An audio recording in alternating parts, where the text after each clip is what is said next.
When I first laid eyes on the mansion, it looked less like a home and more like a forgotten relic swallowed by time. Perched on a hill that overlooked the glassy waters of Lake Emery, the structure had once been the pride of its age, towering gables, wide verandas, and windows so. The day the keys slid across the lawyer's desk into my hand, I felt like I was taking ownership of more than property. I was claiming a forgotten legacy. Restoring it wasn't just a project, it was a battle. From the moment I stepped inside, the air smelled of mildew and dust, and the floors groaned under my boots. Every room told a story of neglect, chandeliers choked in cobwebs, fireplaces stuffed with rotting wood, and wallpaper peeling like old skin. The lake wind rattled the cracked window panes at night, and I could swear the house whispered in protest at being disturbed. But I pushed forward. I hired craftsmen who still believed in their trade, carpenters who shaped oak beams by hand, and masons who treated stone like poetry.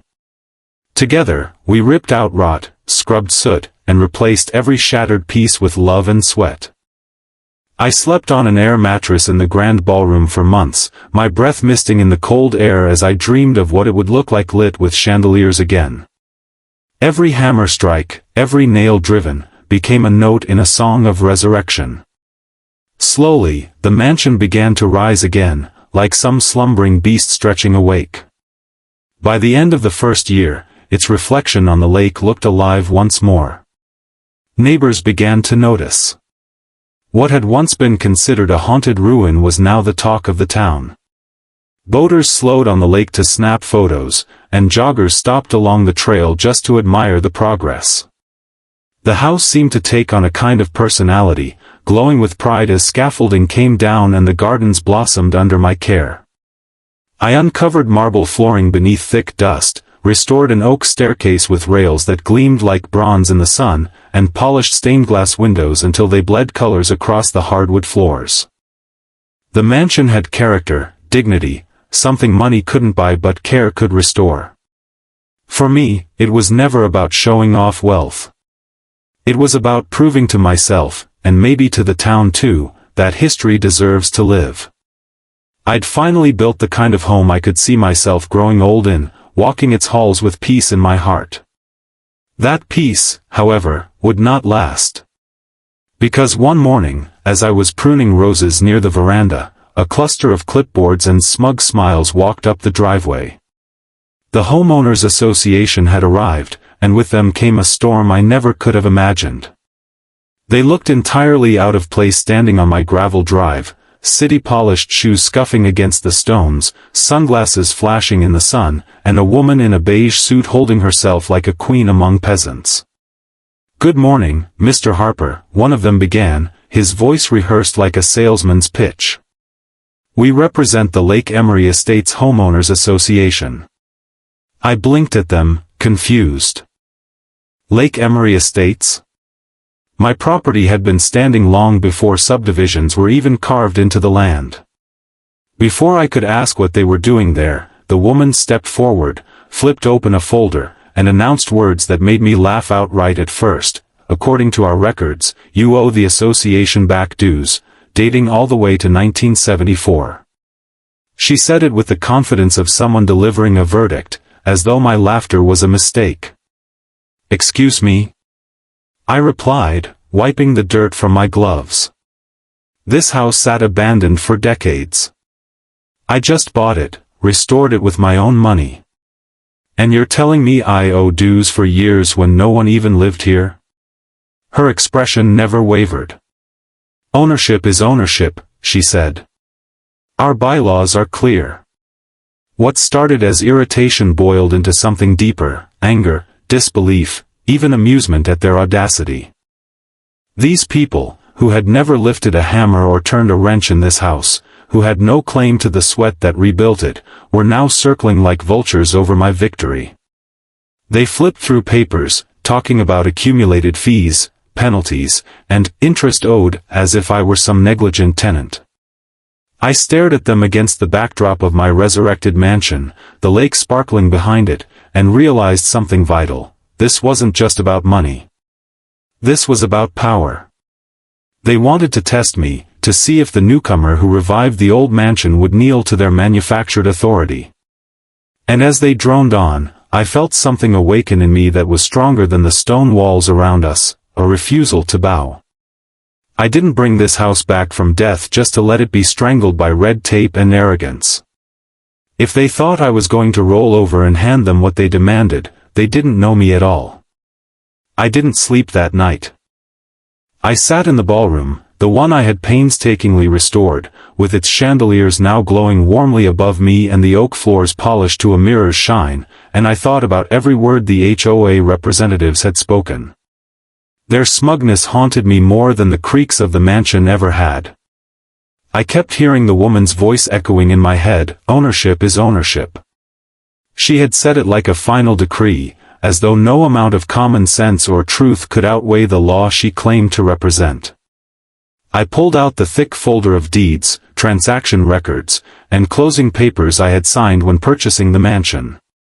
Not one mention of a homeowners association appeared. Not a clause, not a reference. I combed through every legal document, page by page, with the precision of a surgeon. Nothing. My lawyer had been meticulous during the closing process. He had even pointed out that because the mansion predated the HOA by decades, it stood in a kind of sovereign independence. Yet, here I was, being harassed in my own home by clipboard carriers who had decided history and fact didn't matter.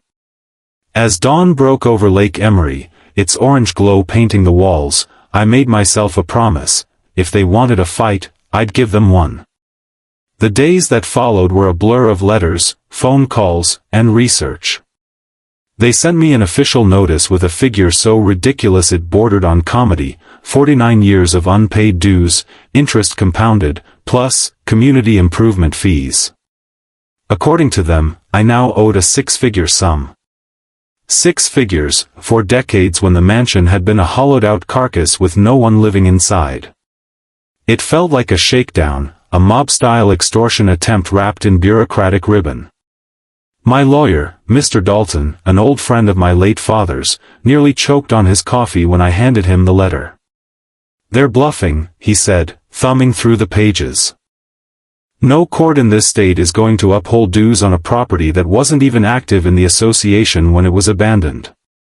They're fishing, testing if you'll bite." His words steadied me, but the anger still burned. These people were betting on intimidation, hoping their official letterheads and bold stamps would scare me into paying without a fight. What they didn't know was that I had already spent years wrestling with collapsing roofs, flooding basements, and bureaucrats from the county office. Compared to all that, a few arrogant HOA board members were just another obstacle to bulldoze. Still, I wasn't naive. I knew that in small towns, power doesn't always wear a robe or sit in a courthouse.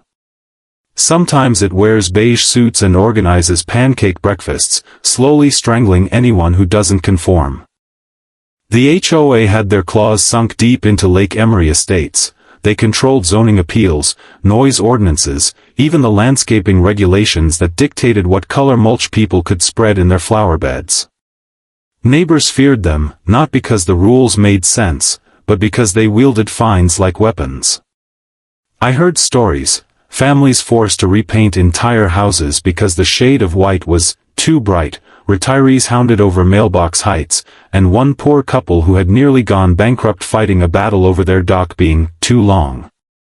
And now they were circling me, the outsider who had resurrected the mansion that once towered above their suburban domain. I began to realize their claim against me wasn't just about money, it was about control. My mansion, my independence, stood as a monument to everything they couldn't bend. Determined to strike back, I dove into the history of the mansion itself. I spent long nights in the county records office, paging through dusty archives and microfilm, learning everything I could about the original owners and the property's boundaries. What I uncovered stunned me. The mansion had been built in 1898, long before the lake community was even mapped out. The original deed described it as a sovereign parcel, with rights to the shoreline, boathouses, and even certain sections of woodland. In essence, it was a self-contained estate that was never intended to be bound by neighborhood covenants. Even better, I discovered something that would make the HOA choke on their paperwork. The association itself hadn't even existed until 1975, a full year after they claimed I began owing dues. Their entire case was built on retroactive nonsense. I copied every document, highlighted every line, and built a binder so thick it could knock someone out cold. I was no lawyer, but I knew I had a weapon in my hands. When I confronted them with the facts at the next HOA meeting, they weren't expecting it. I walked into the sterile community hall with my binder under my arm, dressed in the same work boots and flannel I'd worn while restoring the mansion. They, in contrast, sat in rows like royalty, pressed suits, pearls, and airs of superiority. The room smelled of burnt coffee and cheap air freshener. I laid the binder on the table with a satisfying thud, flipping to the deed that proved the mansion's independence. This, I said calmly, predates your existence. You can't collect dues on a house that was never under your jurisdiction. And if you try to push this into court, every homeowner here will learn how shaky your authority really is. Gasps and whispers filled the room. The board members' eyes flicked nervously to one another, but the beige-suited woman kept her composure, her smile thin and sharp. "We'll see," she said, her voice dripping with menace. And in that moment, I knew this wasn't over. They weren't going to back down. They were going to escalate. And so was I. The weeks that followed felt less like a dispute over money and more like a siege. The HOA began tightening their grip on me, not through courts or lawyers at first, but through small, calculated attacks designed to make my life unbearable. The first salvo came in the form of citations, official-looking papers slapped onto my gate and mailbox claiming violations. Unapproved exterior paint color. Unauthorized fencing. Excessive lawn growth. Each notice was laughable, yet behind every one was the threat of escalating fines. I ignored the first stack, but then came more, thicker, stamped with warnings of penalties and deadlines. It didn't matter that my mansion wasn't within their subdivision, that my property stood on its own land with deeds older than their charter. They were determined to drag me into their web by sheer force of harassment. Soon, I began noticing strangers parked on the edge of my property line, cameras in hand, snapping photos of my garden, my dock, even the way I stacked firewood near the boathouse. It was like being hunted, my home treated as a battlefield where every detail could be weaponized against me. At first, I felt the weight of isolation. Neighbors who had once stopped by to marvel at the mansion's restoration now kept their distance, afraid to be seen on my property. I couldn't blame them. The HOA wielded quiet vengeance, and no one wanted to find themselves fined or blacklisted for being friendly with the enemy. Still, the mansion itself seemed to stand with me. Its towering frame became a fortress, its walls holding not just my belongings but my defiance. When I sat on the veranda at dusk, watching the lake ripple beneath the fading sun, I felt the house breathe with me, steady, unyielding, proud. But pride alone couldn't win this war. I needed allies, and I needed leverage. So I dug deeper. Through town archives and whispered conversations at the local diner, I unearthed the HOA's secrets. For decades, they had operated unchecked, collecting dues and funneling funds into pet projects that benefited the board more than the community. Landscaping contracts awarded to relatives. Community improvement projects that never materialized. Mysterious administrative fees that padded their accounts. The deeper I dug, the clearer the picture became. The HOA wasn't just a neighborhood organization, it was a racket, a money machine built on fear and compliance. One retired resident, a frail man with shaky hands, confessed to me that he had lost his savings to them after being fined into submission. Another widow told me through tears how they had threatened foreclosure over a missing payment slip. These weren't protectors of property values, they were predators. And I realized, if I played this right, exposing their corruption could dismantle their entire empire. My chance came unexpectedly. A brown envelope appeared in my mailbox one morning, no return address, no note inside, just a stack of copied documents. Financial ledgers, board meeting notes, bank transfers. Whoever had left it knew what they were doing. It was evidence, hard proof of embezzlement and fraud so bold it almost didn't seem real. Tens of thousands siphoned into personal accounts, kickbacks hidden under coded project names, even a suspicious transfer to an offshore bank. I didn't know who my mysterious ally was, but the message was clear: the HOA wasn't as invincible as it thought. Someone inside their circle wanted them exposed. I locked the papers in my study, spread them across my desk under the glow of a lamp, and felt the fire in my chest turn into strategy. They wanted to bury me under false dues from 1974? Fine. I'd bury them under the truth of what they had become. But the HOA wasn't blind to my moves. They escalated their pressure campaign, this time with brute force disguised as bureaucracy. One morning, utility trucks rumbled down my driveway without warning, men in reflective vests claiming they had orders to inspect my water and power lines. I demanded paperwork. They had none. When I told them to leave, they stalled, claiming safety concerns. Only after I threatened to call the sheriff did they finally pack up and go. It was intimidation, plain and simple. The very next week, I received a notice that my dock was to be removed for encroaching on community lake property, a laughable claim, since my deed explicitly granted me ownership of shoreline rights. They weren't just coming for my money anymore. They were coming for my home, my lake, my life. And standing on the mansion's balcony one stormy evening, lightning flashing over the lake, I swore aloud to the darkening sky: they had started a war they couldn't finish. So I prepared. I tightened my defenses, both legal and personal. I met with my lawyer regularly, building a case so airtight it could choke the board with its own bylaws. I organized my documents, photographed every inch of my property, and made sure that if they tried to drag me into court, I'd drag their corruption with me. But I didn't stop there. I reached out quietly to the very neighbors they had oppressed, listening to their stories, gathering their grievances. What started as hushed conversations turned into something larger, a network of voices ready to stand up against the board's tyranny. Some were scared, some were hesitant, but all were tired of living under the HOA's thumb. I knew then that this battle wasn't just about me or my mansion. It was about freedom for everyone in Lake Emery Estates. And if I had to be the one to lead the charge, so be it. Because this house, this land, this life, I had rebuilt it with my own two hands. And I wasn't about to let anyone take it away. The storm broke in full when the HOA finally decided to drag me into court. Their summons arrived in a thick packet of papers, stamped and sealed, accusing me of owing not just dues but penalties, late fees, and even damages to community integrity. They were trying to bury me under legal jargon, counting on the weight of their resources to grind me down. But as I stood on the front steps of my mansion with the lake shimmering behind me, packet in hand, I felt no fear, only resolve.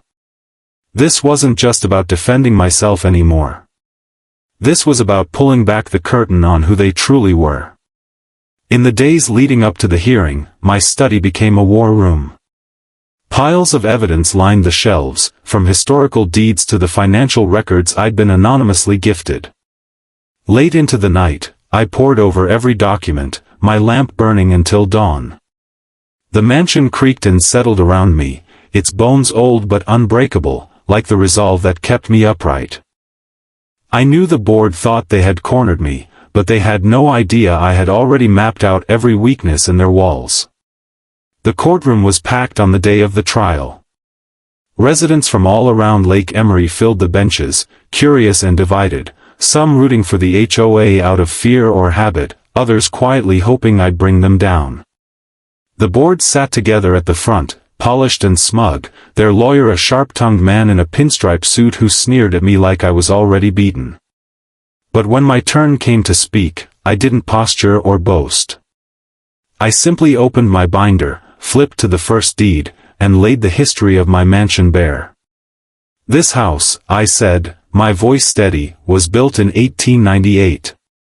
It predates your association by nearly 80 years. The claim that I owe dues from 1974 is not just false, it's absurd. I saw heads nodding in the audience, whispers spreading.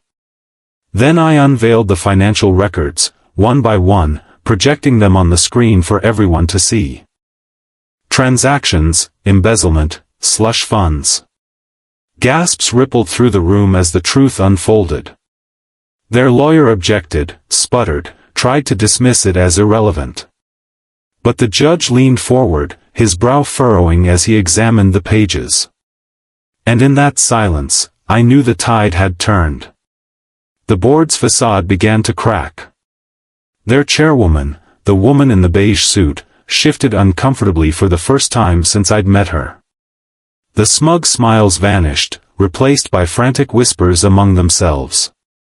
Their lawyer grew more desperate with each objection, his voice rising, his confidence bleeding out like water from a cracked dam.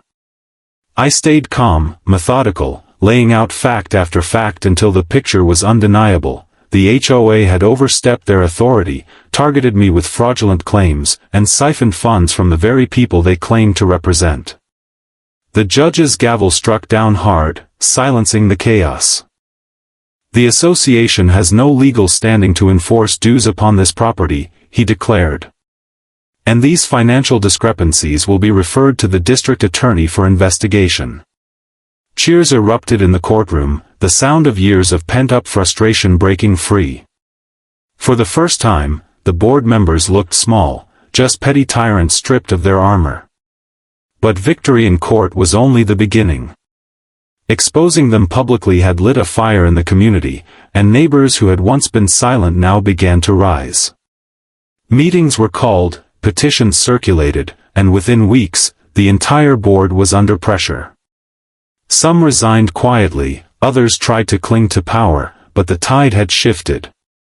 The mysterious ally who had left me the envelope revealed himself, a former treasurer of the HOA who had grown sick of their corruption.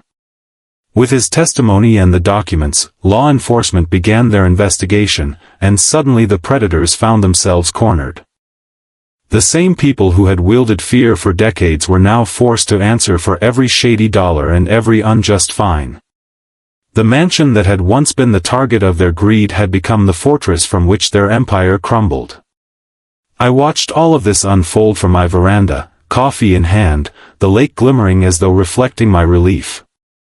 The mansion stood taller than ever, its walls no longer shadowed by the threat of false debts. Neighbors began visiting again, thanking me quietly for standing up, for refusing to bend. Some brought pies, others shook my hand, but all of them carried the same message: you gave us our voice back. It wasn't just about me anymore, it was about freedom for an entire community. The HOA, once a force feared and obeyed, was now fractured and weakened, its members scrambling to avoid the consequences of their own greed. For the first time since I had bought the mansion, I felt not just like an owner but like a guardian, of history, of justice, of a place where no one could bully their way into power again. And as the sun set over the lake, painting the water gold, I knew this wasn't the end of my story. This was only the beginning of a life lived on my own terms, in a home I had fought for and won. Peace returned slowly, not in a rush of triumph but in the steady rhythm of normal life reclaiming its place. The mansion, once a battleground, settled back into the role it was always meant to play, a home. I rose with the sunrise spilling across Lake Emery, brewed my coffee in the kitchen I had rebuilt from crumbling stone and cracked tiles, and walked through hallways that now echoed with nothing more than the sound of my own footsteps. The air felt lighter, as though the walls themselves had shed the weight of decades of neglect and the more recent shadow of the HOA's intrusion. In the evenings, I sat on the veranda and watched the water turn molten gold under the setting sun, each wave reminding me of what had been fought for and won. Neighbors stopped by more often now, not out of fear but out of genuine friendship. They told me their stories of harassment, of years of bending under rules they never agreed with, and each story only reinforced what I already knew: the board had built its empire not on trust but on intimidation. That empire was now gone, and in its place stood a community beginning to heal. Yet even in victory, I carried the lessons of the battle with me.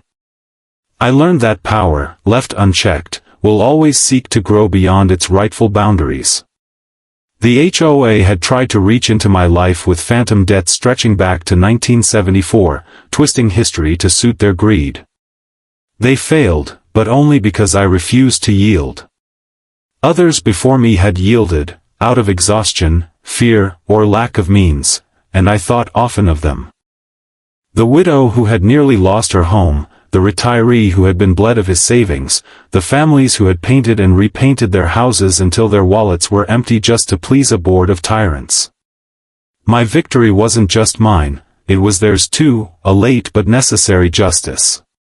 The district attorney's investigation into the former board members moved forward, and though justice never moves as quickly as it should, I knew it was coming. Some of the leaders vanished quietly, selling their homes and disappearing from town, while others were forced to face the consequences. Their reign had ended, and it ended not with more rules or fines, but with truth. The mansion itself became a kind of symbol.